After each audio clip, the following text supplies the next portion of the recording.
So we're going to continue the morning session. I'd like to introduce from M4. He's the CEO and Director of Panel and Senior Mobile Research. The CEO from M4, Christine Hilaire, and the Director of Panel and Senior Mobile Research Specialist, Michael Smith, who are going to be talking to us on samples migration to mobile. So they're going to come up here right now. Is this on? Is this on?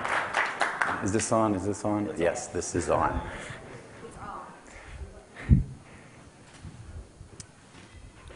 So I should open with, my wife says I have an undiagnosed ADD, and so it's hard for me to sit still, and so I'll be walking a lot. But if you see me limping, I bought my first new pair of shoes in like 7 years, and my wife wasn't with me, so they're too small. So if I'm walking and limping, I just preface this with, now you know why. Anytime an industry is in transition, anytime there's a new technology taking hold, you're going to see terms used interchangeably that mean very, very different things. And so when we launched the app 2.5 years ago, Surveys on the Go, what we found is that just about every firm said they did mobile, and they said when we do mobile, sometimes they meant SMS, sometimes the text notifications, sometimes they meant they had a mobile app, sometimes they meant that, that you could take it on your smartphone, even though it wasn't optimized. And so our goal here today is to talk about 3 prominent types of mobile, the advantages as we see them, the disadvantages as we see them. One thing I think we should all agree upon, however, is what you see on that screen really cannot continue. It jeopardizes, we've all seen that, and it jeopardizes the data, and I personally think we do clients a disservice when we allow respondents to answer those kinds of surveys. And when you start to talk about mobile and those drop-off rates that everyone references, you can't really even start to look at length of interview, LOI, until you get on a platform that is optimized for a mobile environment. And so you're saying, early on, I'm sure you've all heard, you can't keep people on for more than 5 minutes. Well, you couldn't keep me on that for more than 1.5 minutes. And so the experience of the respondent and the type of mobile that you're using really needs to play into the evaluation as we move forward of people on mobile, how they interact, because I see some of you on your smartphones right now.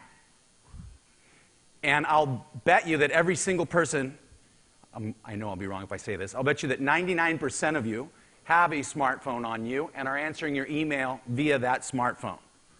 And that your kids, if they have email addresses at all, have them for school, but they don't talk to their friends via email. They're on Snapchat all day. So our goal today is to talk to you about your options. And the things we want to talk about today, we want to start with talking about some of the myths of mobile. And we think there are 5 main myths in the industry today, and we want to talk about those and reassure you that we're tackling those, and we've solved some of those myths. We're talking about the different types and definitions of mobile. So we want to walk through those.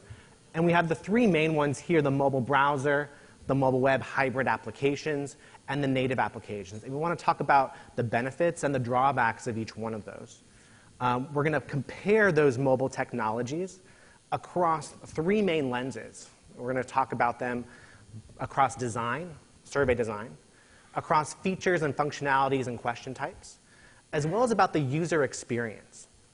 And then we're going to talk about the challenges of mobile, and then going mobile, asking questions and answering some of the questions that you have. So talking about myths of mobile. One is that valid responses are easier to obtain through online panels. We all know that if you're under 30, it's getting more and more difficult, and there's challenges with the data and waiting in the industry and all of those issues. But what we're starting to see is people comparing mobile to their online sample, and they're seeing differences, and so they're therefore saying that mobile is invalid. I would submit to you, and I know I'm going to get in trouble, that it's the online responses that are becoming jeopardized. And you heard it in the last panel. The way people are taking these surveys is different. And the way we ask survey questions much of the time is in the location. And if I'm tasting the coffee and you ask me to evaluate it, or if you're asking me to evaluate the coffee I had a week ago, you're going to get differences. It does not mean the answers are invalid. Second, quality and length of open-end responses will be jeopardized. I can tell you that when you're getting responses in the moment, if I'm feeling the emotion at the time I'm typing it, my responses are going to be more illustrative. They're going to be more dynamic. And we used to make that claim when we would talk to clients, and they would say, absolutely not. So we stopped saying it because they believed you couldn't get people to type long, open-ended responses. We found, what we find is that for some of the trackers we're doing, we'll go back to the client in one case, and a year later they'll say, after comparing it, you know what? The survey responses we're getting on our open ends via mobile are just as good or longer. 3, surveys need to be short because respondents won't stay on. Let me say this. It depends on the experience. We're doing, how long are our surveys? 20 minutes, 25 minutes 15, on a mobile device. 20, 25, and we're not seeing drops. And one thing I would encourage you to do, and we'll cover it later, is look at the star ratings of the apps when you're starting to evaluate, and look at what the people, the consumers, the panelists are saying about it. And what you'll see, the biggest complaint is I want more surveys. There's nothing about functionality, and we're not seeing drop-offs at 20 minutes. Panel demographics will be skewed toward affluent and young respondents. We are seeing a skew. In our case, and there's lots of, there's good apps out there I can speak towards simply because I have experience with it. And with our roughly 600,000 panelists, they do skew a little younger. They don't skew more affluent. And you do see differences with respect to Droid and iOS. And that's a good way to compensate for some affluency issues. But if you think about, say, a young Hispanic male, many times their primary access to the internet is their smartphone. And so it becomes not only a better way to reach them, it becomes the only way to reach them. Third, data is different than online, therefore mobile data is invalid. It is going to be different. We'll talk about integrating a portion of your mobile sample into your trackers now so you can establish norms. So as the migration occurs, if you're doing 20%, you can move it to 25, then 30, then 35, then 40. And so you're not going to see overnight changes in the norms. I think that's a decent way, a good way to look at it.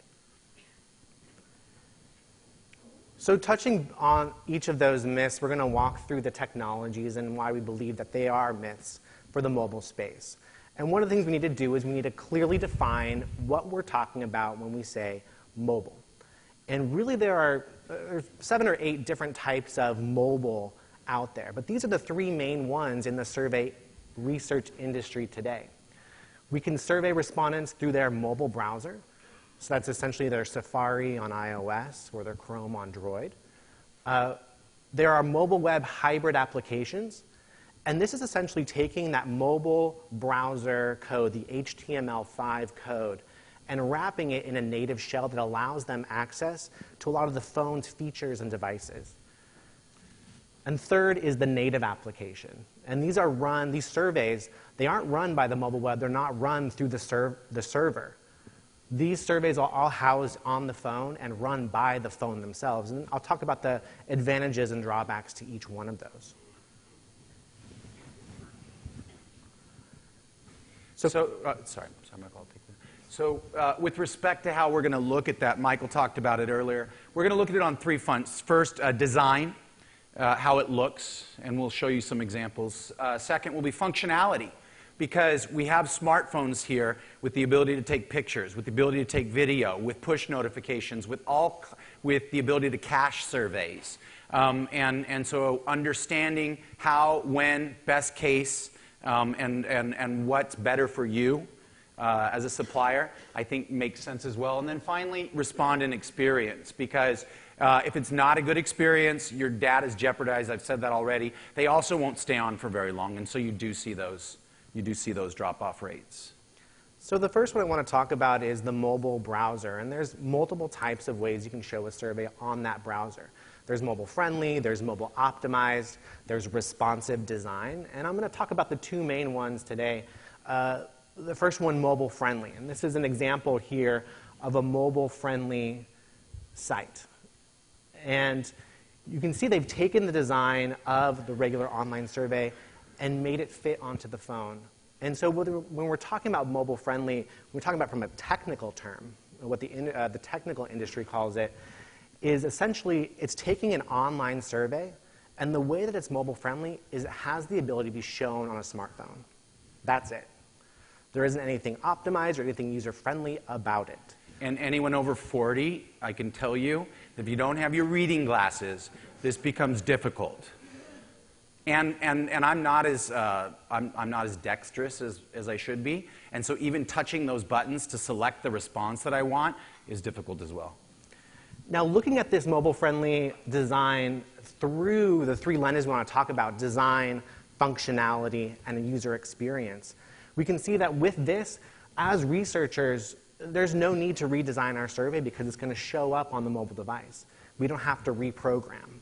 And we're not talking about whether we should or shouldn't reprogram. We don't technically have to. For functionality, we get to keep all of the existing question types, almost all of them, that we had for the online survey. So this makes it so that we don't have to reprogram or redesign our surveys. One main difference might be Flash isn't available if you have those on your online surveys. However, the drawbacks is you're not able to fully utilize all of the benefits that come with surveying on a mobile device. There are tons of hardware features and extra data points that you can gather through your mobile device that can be a benefit to your survey design. And lastly, the experience. And there really isn't a good experience here for this mobile-friendly site. It's hard to read. It's hard to select. You're going to need a pinch zoom. I think someone talked about that earlier. And I can tell you, we're asked 3 or 4 times a week to field a survey like this. We don't think it's a great idea. We won't field them, simply because we do see larger drop-off rates. And I think it's going to be important for us to accept some minimum standards as we move forward. And I guess just from my personal bias is that when you try and insert a grid on a 3-inch screen, you're not going to get very good results. And just to bring some numbers and some context into the drop-off rate that we're seeing, we do a lot of usability testing in terms of the different technologies that are out there. And drop-off rate is one of the ones that we were studying in terms of user experience. And with this type of mobile-friendly design, if you're getting anything longer than a few questions, the drop-off rate spikes exponentially to about 30–40% within the first few minutes. And so, and what I would say is when you hear people on panels and speaking and at conferences say the drop-off is after 5 minutes or after 10 minutes, after 15 minutes, there are follow-up questions you absolutely have to ask. We have to be comparing apples to apples. Is it a mobile-friendly app? Is it being piped in through an email notification and then you're just simply touching a link? All of those, what's the design? Is it responsive? How does it fit on the screen? Can I see it? All those things help you determine drop-off. And so when you ask the question, how long will they stay on, you really have to ask those follow-ups to get an understanding so that you can make the right decision for your client. So the next one we're going to talk about is also mobile-friendly, but it's a different type of mobile-friendly survey. As you can see here, we do have a little bit of a redesign. So the survey here is more friendly. You can see it easier. There's less questions per screen, but still it has the same drawbacks that we saw with the previous mobile-friendly. And the reason I want to highlight this is because when you're talking about mobile browser surveys and mobile-friendly, there's a big range, a scale, on what the user's experience is going to be like. And this is a better experience, but it may not be the best experience. And let me say, I know, we all know that you have platforms built on Kinesis or, Decipher, I mean, whatever program you're on. You've spent a lot of your clients spend a lot of money putting their spin on a certain type of survey that they go out and sell to the marketplace, and so they want to pump it directly in. That's going to be a battle that we are going to see, I don't need to call it a battle. That's a discussion we're going to have. Because there's no doubt that a transition is going to need to occur. The question becomes, what's the best way to do that, and how do you package it in an environment where somebody spent $500,000 building their system, right?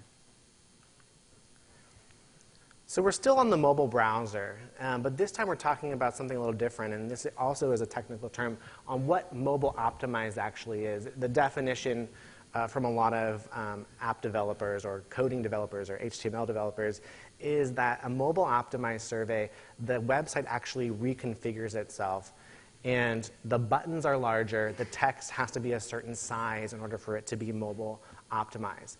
And when we talk about it from a researcher perspective, we really want to look at a mobile optimized survey where it's one question, 1 point per screen, and move forward through that route.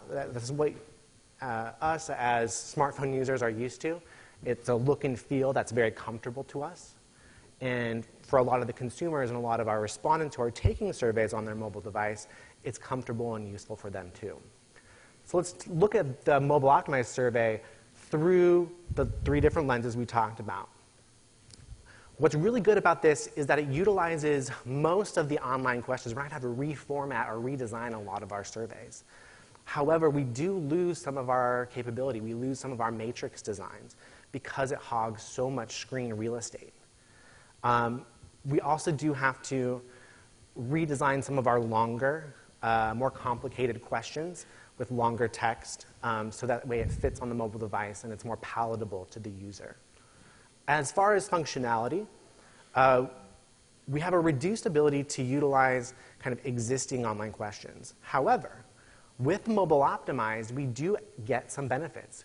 We're able to utilize the media capture features, such as picture capture and video capture, and a few other different hardware devices on the mobile phone. The experience, it's easier to read, it's easier to select. However, one of the drawbacks here with a mobile browser, mobile optimized, that we didn't talk about with mobile friendly, is that it relies on a cell signal to complete the survey. Relies on a cell phone to go from question to question to question, because each time you're skipping a page, your information is beaming back up to the satellites, down to the server, up again for the next question. And that takes some time, and there's some lag to that. And for those of us staying at the Ritz, and you get your 1 bar, I've lost 3 calls in the last day. That's the problem you're going to have when you're relying on a cell phone signal. You're going to get that drop off. Now, how do you count that?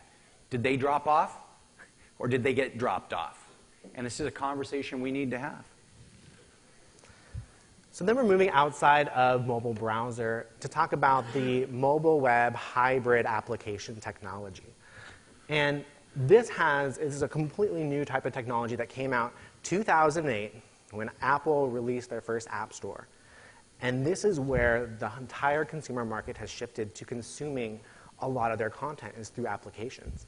And there's 2 main different types we're going to talk about today. One is the mobile web hybrid application, and one is a native application. I want to walk through those differences with you. Now, what's good here is that when you're designing a survey for mobile web hybrid application, because of the design of the technology, the surveys are automatically going to fit the screen size no matter what questions you ask, no matter what question types you have. As far as the survey design, when we're taking a lot of our traditional online or landline type of surveys, we are going to need to redesign it with the mobile screen real estate in mind. As far as functionality, we now get a whole host of other hardware features, such as GPS tracking, such as advertiser ID, as well as audio, barcode scan, all types of different kind of ancillary data that you might want to make your results a little bit more insightful.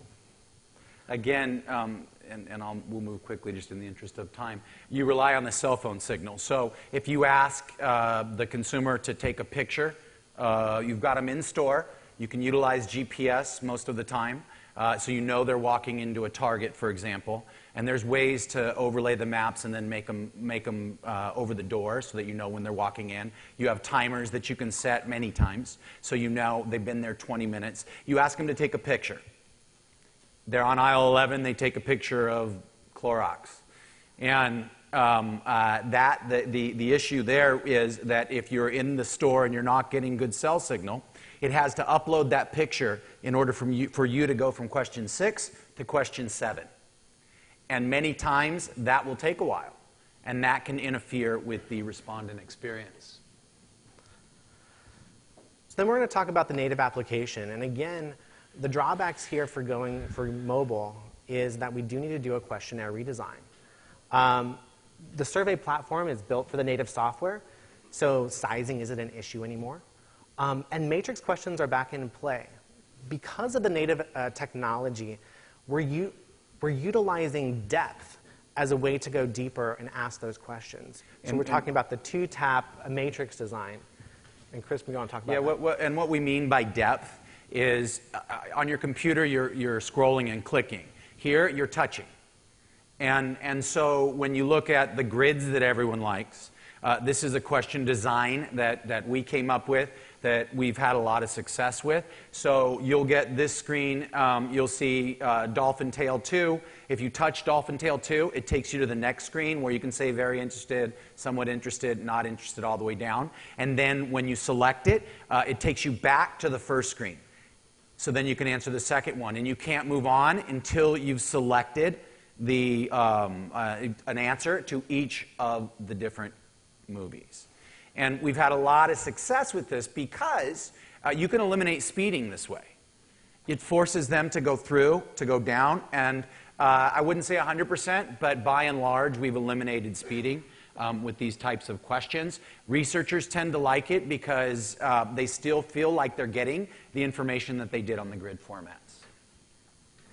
And with regard to functionality, unlike the mobile web hybrid application, we have access to all of the phone's features because the code that the native application is working with, it works together in tandem. And if there's any new hardware or new phone features that are coming out, it's going to take a little while for our HTML coders to write the APIs that access that technology. So you get full access immediately to all of the phone's features. One of the things I didn't talk about with the mobile hybrid application that is a big plus, and it's the same with the native application, is now because of the way that the App Store works, we have a natural panel that's being built every time someone is taking one of our surveys because they have to download that app. We can now survey them over and over and over again. So the retention rates are much better. The participation is much, much longer. And again, I would go read the reviews from Research Now and USAMP and Surveys on the Go. And I would just compare them for yourselves and look. You'll see reviews, and they'll just give you, by the way, the latest reviews on the latest version. Go look at all the reviews. Click all versions, and then go down and read them, and you'll get a really good sense of the experience of each of the respondents. What we find is really because we can cache the entire survey. The entire survey goes to your phone. If you lose cell signal, it's not an issue. Secondly, when you take a picture, say the question 6 that I referenced was a picture, you don't have to upload to the internet to go to question 7. The entire survey is stored on your phone until you hit submit. If you hit submit and you don't have a cell signal, it stays in the background until you get one, and then it automatically submits. So what that does is allows for a better user experience because they're not waiting for the next question to load. They're not waiting for their data to upload to the survey before they get their next question. And we've actually done a lot of usability tests across the board for these different types of ways that we can survey mobile respondents. And we ran a 10-minute survey through each of these designs, and we found that across the board, the time it took for a respondent to take a mobile browser or a mobile hybrid application survey was 13% longer, even though it was the same survey, just because of that lag time. The last thing that Chris talked about is the cellular signal, and what's really great about the native application is the whole survey is powered by the phone. So it sits on the phone. It doesn't need that cellular signal. And this is really beneficial for a lot of in-store, in-the-moment surveys. Because when you walk into that mall, when you walk down into the basement, when you go inside, you're going to lose a little bit of your signal. Everyone, most people here knows what na-na-na means when you hear your phone. It means that the Angels have just defeated the Boston Red Sox, or it means, I'm an Angel fan, sorry. I lost to 12% of the room. More than that? So, well, one really. So people are used to those different tones they get on their phone. And so when we notify a respondent of a survey, it's cha-ching. And our respondents respond very quickly. This is a hard stat to believe, but we get between 23-27% response rate within an hour of every survey that we launch. Now, when you're using geo-notification, you then have to wait until they're notified. But even then, if you start the clock after their notification, we get a 23 to 27 within about an hour. So we wanted to go through each of the different lenses, the design, functionality, and the user experience, and kind of compare side by side, not on what they have and don't have, but also go deeper in what are the slight differences. For instance, on our matrix questions, we believe that for our native application, we can utilize all the matrix questions at any time, whereas sometimes you're going to want to pick and choose the length of your matrix question depending on whether you're using a mobile browser or a hybrid app. Secondly, down here, what we didn't talk about is survey length. The technology exists today where survey length isn't an issue. The biggest issue we have to face is respondent engagement. And so technologically, a native app can have an unlimited amount of questions. We had a client that asked us to run an hour-and-a-half survey on their mobile device, and technologically, we recommended it was sound. no. Right. Just from a user perspective. But the ability to do that, because we're not tied to that cell signal, we have a limitless possibility of engaging them. So if the compensation is right, and the survey, it's much to the point of the panel before, is designed in a way that's very user-friendly, then that's not going to be an issue anymore. Let's move on just for time. As far as the functionality, we have a whole host of new question types that we get to utilize on the mobile device, anything from Bluetooth access, barcode scanning, GPS tracking, which is really valuable for a lot of CPG companies. But we also want to talk about security. With regard to the security of your data and the security of the technology, mobile web and mobile hybrid applications aren't as secure as the native application because of the way that the code interacts with each other. Now, you can make a mobile hybrid application very, very secure, but one of the drawbacks to that, every time you add some secure code, it's going to cause a longer and longer lag time between each question. So there's a little bit of a give and take there.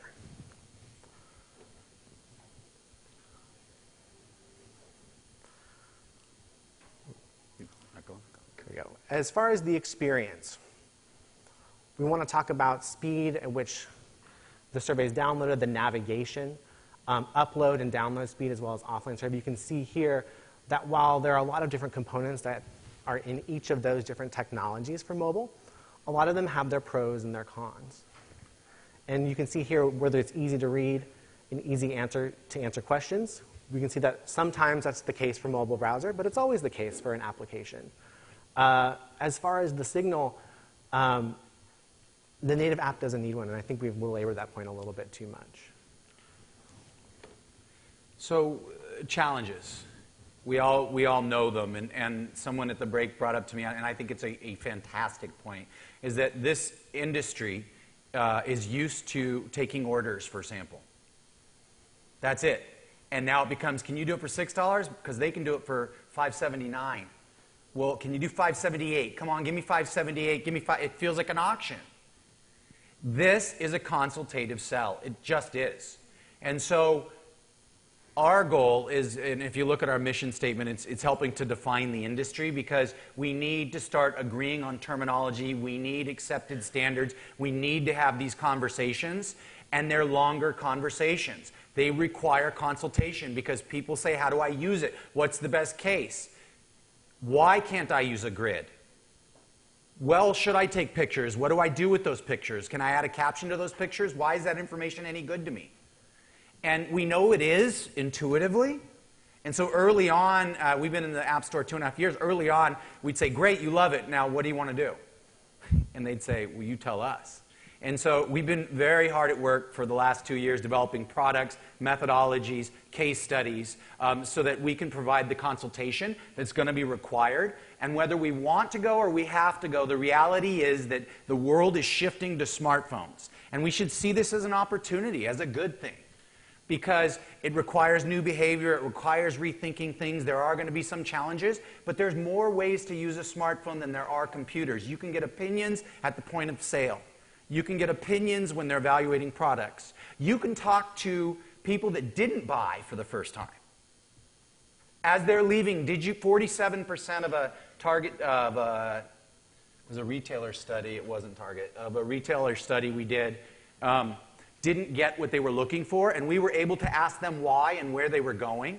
There are times when we can do live interviews and patch them through if they didn't get what they wanted, and now you can add some color, some qual to it. So it's an opportunity, and I think it's in our best interest, whether we want to or have to look at it that way. I won't go into these just because I want to make, we're the last speaker before lunch, and I'm cognizant of that.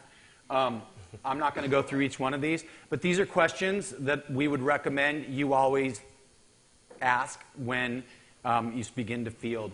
Most importantly is, how do you handle respondent interruptions? Think about it. When you're taking a survey online, your phone rings, you pick it up, and then you can come back to your survey. Well, what happens when your phone rings on a mobile survey? How do they handle that? How do they get their panelists? How do they notify their panelists? Because a lot of times they're using an email, and people aren't checking their emails like they used to. And when they're deluged with requests to take surveys, and they've got 72 emails there all asking them to take a survey, it becomes a problem. And what we ran into early on with our push notifications was we'd come in over quota, and the client would say, we don't want you over quota, we want you on quota. And so we've started rolling it out, meaning we'll send out 10. If we know we're getting a 25% response rate, we'll send out 10. We'll collect 2.5 responses. I probably should have used a different number. And then it'll keep rolling out until we hit the quotas exactly, because people are responding so quickly. Any questions? Comments? Hi. Is that on? So the screens are small on mobile phones, and there's been the question about the qualitative, can you get good open-end answers and so forth. I've been doing a little research on voice to text, and conversely, some of those things are hard to read, and you could easily, many of these phones have the features where they could read the text to you, and ultimately, the surveys theoretically could respond to your voice in some way. Do you see this as a promising future path for mobile research? For voice to text? Definitely for mobile research, because we're a mobile-only company, and I sort of banked on it. But so if I didn't believe that, I'm in huge trouble. But with respect to, do we see the open ends and voice to text and those kinds of things? We do. The hard part for us still is, and we have 8 full-time developers in-house, and we're way behind on our product roadmap, because every researcher has a different functionality, and they want it. And so we'll go program it for them. The voice to text, we'll do 2 ways. They can voice record their answers, and so we get them in the written form, but they can also record their answers, which clients love, end clients especially, just because it gives them the color. They can hear the tone of their voice. They can hear if they're older or younger, they're male, female, and they don't have to rely on the stated response. So that's cool. And then we can segment. So we can play them in certain ways. Now, we're still not to the point where it automatically takes the audio file and downloads it and then looks for similarity and looks for patterns. That's on our roadmap, but frankly, we're not there yet. So I think there's a whole bunch of new things we'd like to be doing. And yes, I do think there's a future. A simple technical question. How do you control quotas when you're offline? So the quotas are sent to the phone's device, And so what we do is when we're actually offline and doing that kind of capping mode, we send it to the device, and every time they're connected to the Wi-Fi, it shoots that quota back up to us. We control on the targeting aspect to make sure that we're doing it in a manner in which we know that a good majority are going to have a Wi-Fi connection within an 8-10 hour period. And so we'll only send to the amount of sample that's needed, and then we'll redeploy based on what comes back. Did we answer you? Follow up, please. Did we answer the question? Well, yes, you did. But if you invite 1,000 people and you get 25%, as you suggested earlier, you are taking a gamble on the other 75%? Say that again? Are you gambling on the 75%? Oh, well, we have demographic remembering. So in our case, we know that we're sending to certain demographics, and we can begin to. So we're not sending to 1,000 random people. It's not Gen Pop. It's if we have specific quotas, we're sending to our panel based on the demographic information that they've given us. And so when you first sign up for the app, given that the biggest complaint was not enough surveys, instead of having all those demographic surveys to take right at the beginning, we send them 3 the first week, 3 the second week, 3 the third week, and we pay them to tell us about them. And so we know who it is that we're talking to, and we can get much closer to the quotas at the beginning. Thank you. And with regard to the response rate, that 25%, it's only within the first hour. So we'll reevaluate after the 6th, 7th, 8th hour, and we're now up to 75% response rate after that period of time. Chuck? Oh.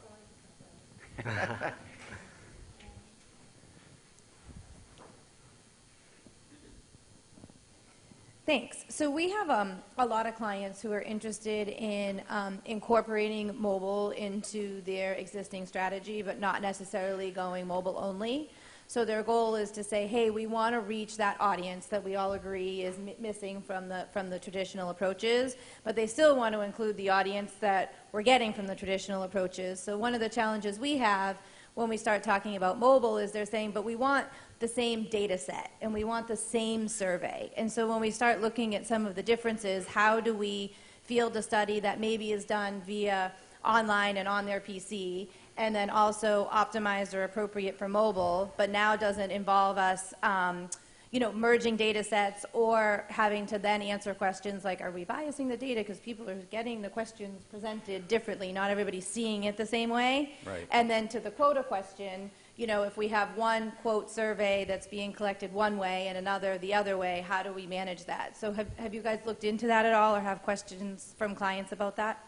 We do, and we do some movie tracking work, in which case, they abandoned landline last year and moved it over to mobile. But honestly, we haven't had to reconcile that. It's gone to them. They've reconciled it. They combine it into their other forms of data collection. We haven't had to tackle it. So just in the interest of candor, our goal is to be a panel provider and technology, and we give you your options. Merging the data is not something we've tackled.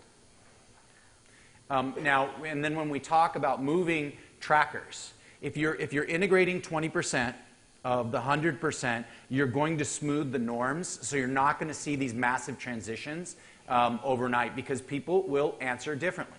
We know that. So, and if you ask somebody if they've been to an automotive dealership and you're getting them at the automotive dealership, it's a different response.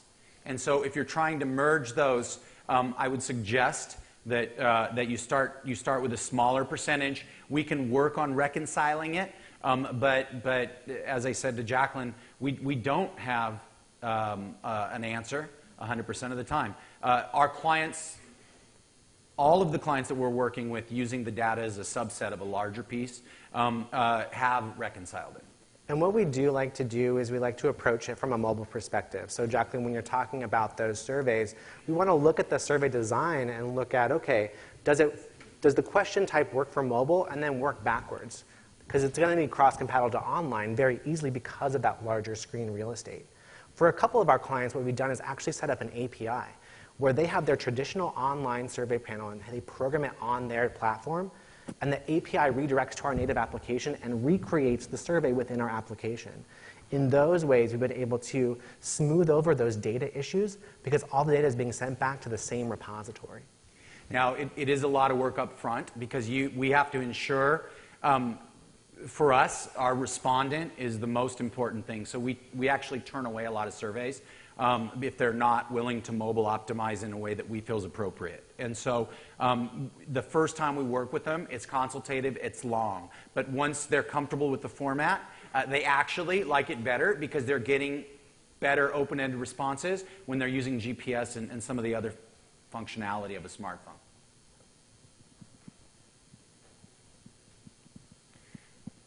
Any more questions? All right. First, I want to thank everyone. I will say that a lot of the conversations we're having is we need to move. We need to move. I get in trouble for saying this, but I heard that same conversation last year, and I heard the same conversation the year before that. And at some point, you're going to be weighting one Hispanic male under 30 to 100, and you're going to get yourselves in trouble. So try mobile. Get on the horse. Give it a shot, okay? No matter who you go with. So with that, thank you very much.